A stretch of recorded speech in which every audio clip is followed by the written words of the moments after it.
ne lam një çështje shumë të rëndësishme pa prekur me 3 fjali, me qënë se ka qenë kryefjalë sot gjatë gjithë ditën.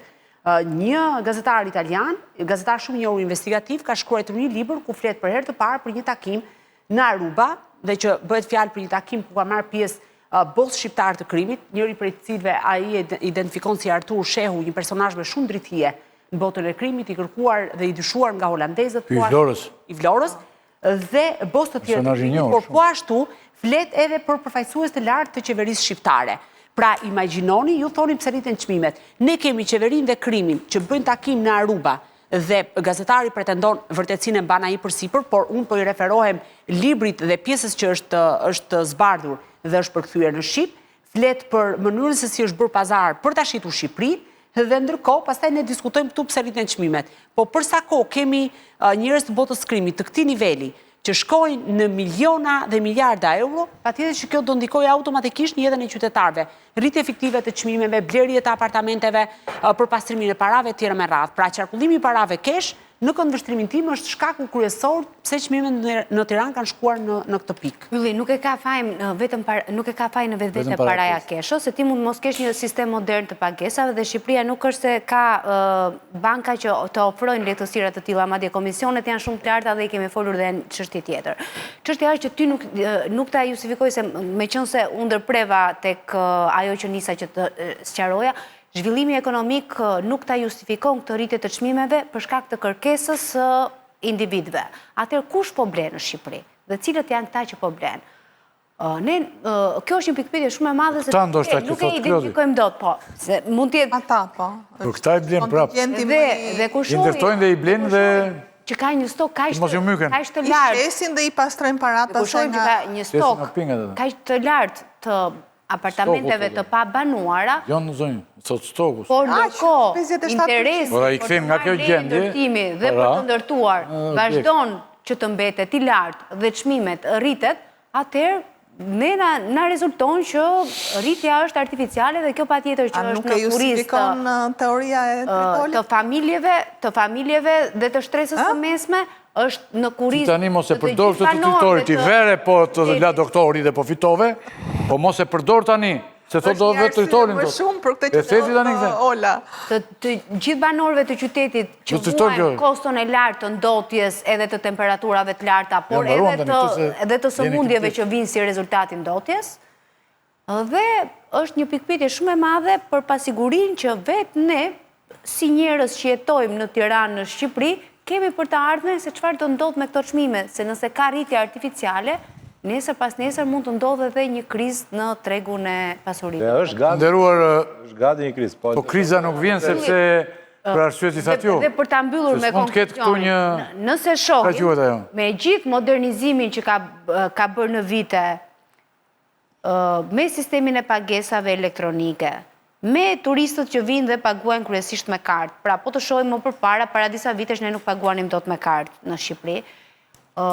Me gjithë ligjet që janë bërë që të kalojnë pagesat edhe me vlera deri në 1.500 euro për biznesin, të mos kalojnë në kesh, po të kalojnë me bank, paraja jashtë kanaleve zyrtare rritet.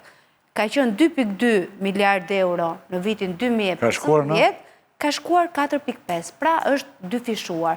Këto po ta marrim edhe në përqindje me totalin e parasë gjërë që është në treg, pra është shumë herë më e lartë se sa ka qenë në vitin 2005. Tani si shpjegohet kjo? Nuk e dim. Jo, shpjegohet, po. Jo, kjo shpjegohet me teori, jo me fakte dhe dokumente, po shpjegohet me teori. Kemi para tjetër. Zoti Soko, ju jeni ma afër medjes, ma afër një analisti e dita, por keni marrë dhe me politikin e ditë, por kjo ndihmon shumë për pyetjen që unë do t'ju drejtoj. A më vizaton do të çfarë shkarkon,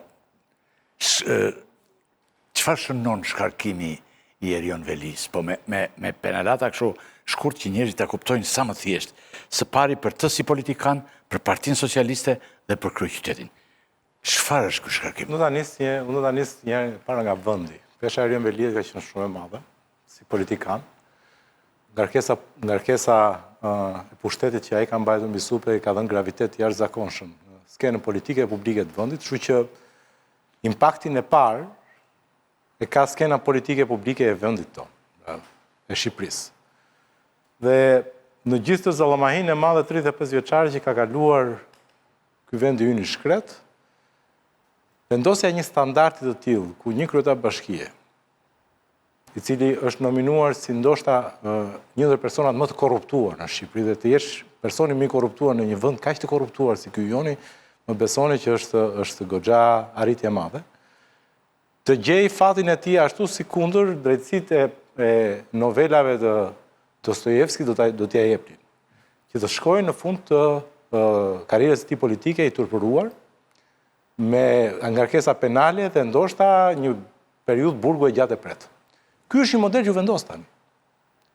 Dhe natyrisht, pavarësisht nevojave, kërkesave që ne kemi për të ecur e çik më tutje, unë besoj se këtu do të është shumë shkurt sepse unë do të kem ti do të thuash përsëritësh këto besoj dhe fjalë tjera te pjesa kjo është kryesore. Pra fakti që ne sot në Shqipëri një njeri me kaq më të zgjeruar vdekjen politike kaq shumë peshë politike shkoi për mbrapa hekur. Zama, ti si mendon tani ra një ngrejinë që mendoi që do ishte numri 2. Do me thënë do vinte ky. Që mendoj, po... Dhe ai kishte menduar, po ai thosh erdha. Dhe njerëz që rinin afër ti, më kujt biznesmen tani që bën gazetarë kështu. Thoshin tani nuk kemi më zëvendës në kryetar. Thoshin dëgjoja unë, po jemi zëvendës kryeministra. Ne. Hanin kështu për shembull gjëra, peshpurina gjëra, edhe diskutonin këto gjëra. Shkarkimi ishte funerali politik i zotit Veliaj, zoti Rakipi, është shumë e qartë kjo. Qartë. Kështu që këtu mbyllet, nuk ka monitorim të Veliaj. Një model bastard në mënyrën e qeverisjes, ku nëse më përpara kishim dëgjuar për korrupsion në përqindje, 10%, 20%, te Bashkia e Tiranës pam një korrupsion edhe në nivelin 100% si që ishte ai me skemën 5D. Por po të shohim rrugtimin politik të Erion Veliajt, është një model që erdhën si disa të rinj të cilët kishin kauzën e demokracisë, të mirëqenie sociale, të shtetit të së drejtës, dhe atë që dha imazhi i personit i politikanit Erion Veliaj, ishte që ti gjërat nuk i merr dot vetë duke bërë protesta, duke sjell njerëz që të rrethojnë dhe frymëzohen nga idet e tua. Por është një pushtet që ta jep dikush tjetër. Dhe këtë pushtet që ju dha nga dikush tjetër, nga Partia Socialiste dhe Edi Rama, ai pushtet u shpërbë. Dhe këtë e vullosi edhe shkarkimi i zotit Veliaj, që Edi Rama ja dha pushtetin, Edi Rama sërish e shkarkoi, mlodhi këshilltarët antarët e Këshillit Bashkiak, jo këshilltarët. Ta jap, ta marr. Dhe i kërkoi shkarkimin e zotit Veliaj. Megjithatë, shpresoj pavarësisht se ne që të gjithë duam drejtësi. Dhe s'pak duhet që prokuroria e posaçme të na japë përgjigje për shumë afera që janë bërë në shumë nivele të qeverisjes, por edhe në nivelin e pushtetit vendor, që është teatri kombëtar, që janë fondet e rindërtimit, janë miliona, qindra miliona euro abuzime atje. Janë njerëzit të cilëve ju janë prishur shtëpit. Pra, jo për korrupsionin e vogël dhe këtë e presim nga SPAK. Por, më shumë do me thënë se sa burgosja e Erion Veliajt për nivelin e qytetarit është shkarkimi i zotit Erion Veliajt. Dhe besoj dhe shpresoj që qytetarët, kur të votojnë në zgjedhjet e tjera, nëse dekretohen dhe i hap rrugë dhe gjykata kushtetuese nëse nuk do të ketë ankimim, të mendohen mirë se çfarë lloj politikani duhet të vi. Dhe jo një politikan që minimalisht ne do flasim pak edhe për sektorin e ndërtimit. Jo, do të kemi pikë më vetë. Sepse çmimi i banesave ka shkuar në sipërfaqet e lejeve të ndërtimit 6 mujorin e parë janë me 40% në rënje të lejeve të dhëna. Pra, do jemi te kjo edhe pse kompetencat e Bashkisë së Tiranës janë për një nivel më të ulët deri në 6 kate për dhënien e leje, sërish nuk kemi më atë intensitet të lejeve dhe të makinacionit, të interesat e ndërtuesve të bizneseve të mediave.